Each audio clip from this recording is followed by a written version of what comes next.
What's up guys, this is Sahil and today we'll be checking out one of Asus's very recently launched products in a very recently launched chipset, the B850. This is the ROG Strix B850-F gaming Wi-Fi. This is Asus's mainstream kind of motherboard. And by the way, let me tell you something about the B850 chipset. This is a follow-up to the B650 chipset, and it in the AMD Ryzen 7000 and 9000 series lineup, it stands like, I mean, it's a pretty confusing lineup, right? Because there's the B650, there's the B850, there's the X670, there's the X870. When guys who've been building PCs like me for like 20 years and we're confused, we get confused by the series, then what will happen to noobs like you? So yeah, pretty confusing range, but B850 is meant to offer you the features of B870. Not all the features, like not the features like say USB 4, which is like, yeah, it's a pretty luxury feature.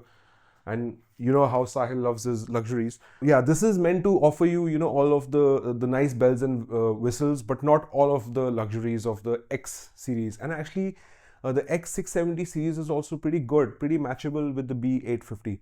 This is a mainstream mid-range motherboard. And before I unbox this and before I have a look at the motherboard, so people come to me, they're like, Sahil, okay, I want to buy a motherboard. Which one should I buy? And I always tell them, when you're buying a motherboard, actually don't look at the performance, because you know what, say if I buy the most basic B650 motherboard and I buy the most expensive B870 motherboard, like really different chipsets, the performance difference with the same CPU GPU combination is just 1 to 3%. I mean, it averages to 1 or 2%. On a great day it will be 3%.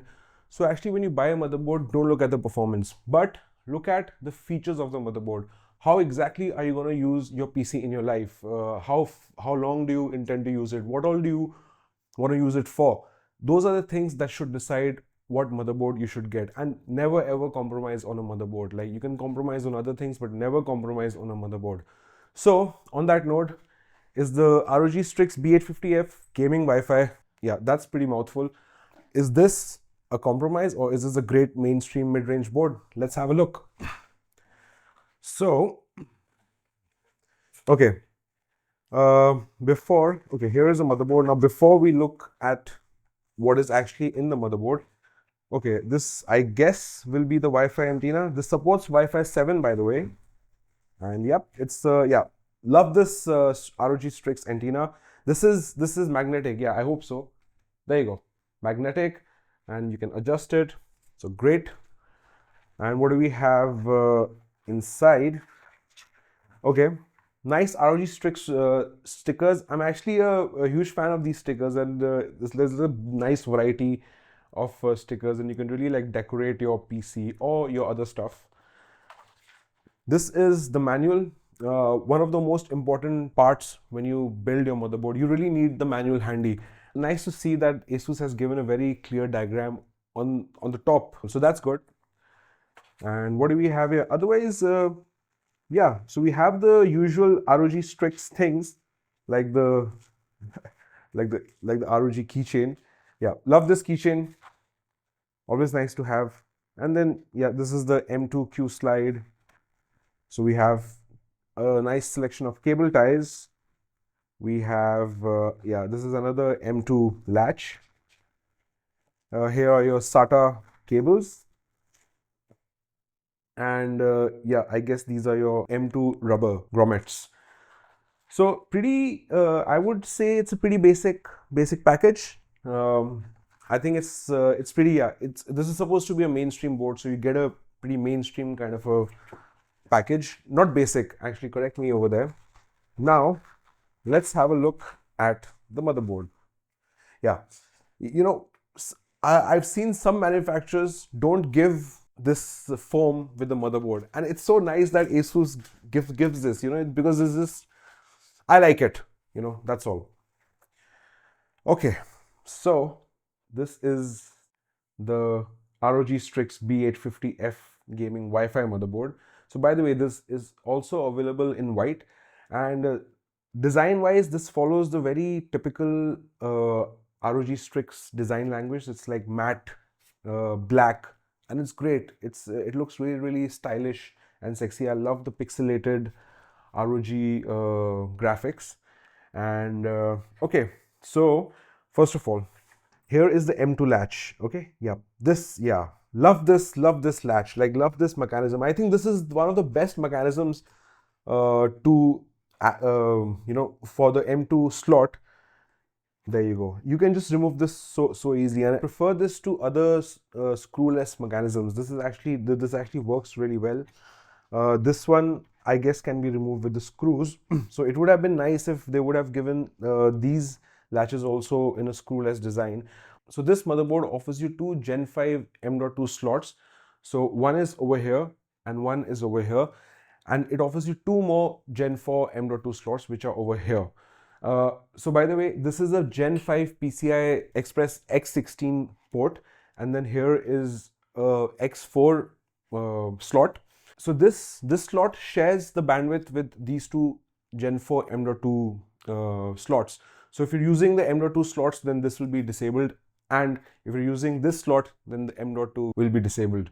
So yeah, I mean, I guess this is more meant for, you know, mainstream gaming kind of machines like this. No, I wouldn't really count this for like really heavy usage, you know, like even for video editing and stuff where you need a lot of drives and things like that. Because another thing, you get only two SATA ports over here, and I'm used to seeing at least 4 SATA ports. So there you go. That's again something that's missing. Let's look at the rest of the motherboard. So these are 4 DDR5 RAM slots. This thing supports up to 192 GB of RAM with speeds of up to 8000 MTS. It can also be overclocked to 9000 MTS. It supports the AM5 socket. So basically Ryzen 7000 and Ryzen 9000 CPUs. I'll be building it with Ryzen 9700X CPU. There's also a 9900X coming in soon, so I think I might go for that also on this motherboard. And so okay, let me look at the other things. What kind of an audio codec we have over here, because that aspect is really important to me. So yes, so you have the Supreme FX audio port here, and can't really see over here, so I'm gonna flip the box. And so the audio codec we have is the ALC 800. It's not the most premium codec, but it will do its job. I personally, because I'm really into like music and clear sound, I would like definitely, you know, I mean this will do my job, but I won't be like really happy with it. Like I think the new ones are ALC 1200 and ALC 1100. Those are the newer codecs for audio which offer a better distortion removal. So okay, we have ample amounts of RGB headers over here, chassis fan headers over here.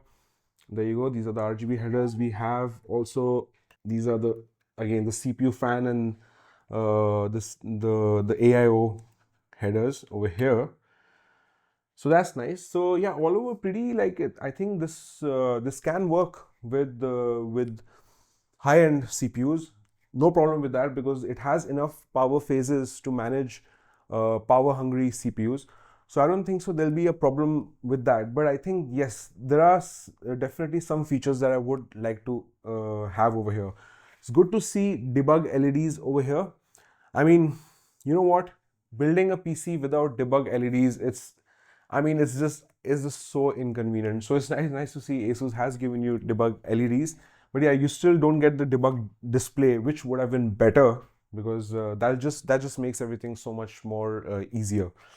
And all over, I think for a motherboard that costs around rupees 32,000, I think this is little expensive. Like, because probably because it's from the B850 line, which has just been launched.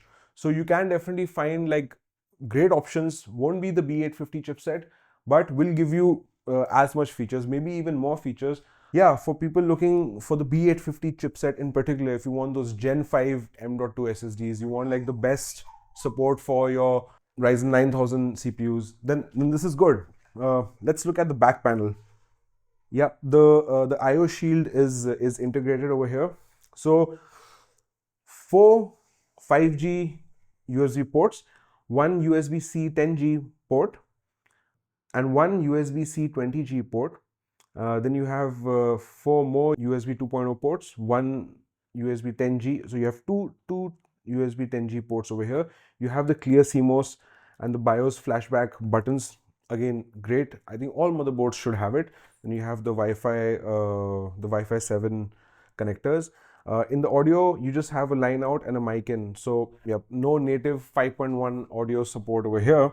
Looking at the back panel, so nice design elements. I mean, yeah, I really have to give it to Asus for the nice designing that's going on with the motherboards. Really solid back plate over here, the AM5 plate, and just nice touches with the Strix and the ROG branding. So yeah, probably gonna start building this as soon as I complete this video. And let me know your thoughts. I'm gonna be completing the build and probably gonna be sharing a video on it. If you like this video, give it a thumbs up, and do subscribe to this channel. That really helps the algorithm, pick up Sahil, and I want Sahil to be picked up because I'm a pick me guy.